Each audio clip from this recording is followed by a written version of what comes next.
Left wing और right wing ये शब्द आज केवल राजनीति की पहचान नहीं है, बल्कि वैचारिक युद्ध के दो ध्रुव बन चुके हैं। लेकिन इसकी शुरुआत कहां से हुई? इसका जवाब हमें 18वीं सदी के फ्रांस से मिल जाता है। सन 1789 में फ्रांस की क्रांति के दौरान जब राष्ट्रीय असेंबली बुलाई गई तो राजा की शक्तियों को लेकर बड़ी बहस छिड़ी।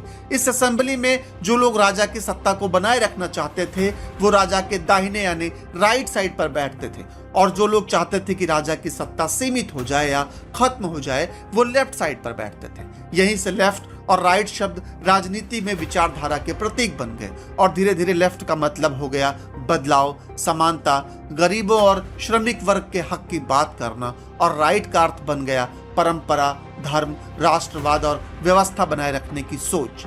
लेकिन समय के साथ ही भारत में इसका मतलब बदलने लगा। जहां राइट विंग आज भी भारत की परंपरा, संस्कृति और सनातन मूल्यों को बचाने की बात करता है, वहीं लेफ्ट ने खुद को एक ऐसे एजेंडे में ढाल लिया है जो अक्सर भारत की जड़ों पर ही सवाल खड़ा करता है। राष्ट्रगान पर खामोशी, भारत तेरे टुकड़े होंगे जैसे नारों पर चुप्पी, और आतंकवादियों को भी विचारक बताने वाला ये लेफ्ट खुद को प्रगतिशील कहता है, लेकिन हर उस चीज से लड़ता है जो भारत की आत्मा से जुड़ी होती है।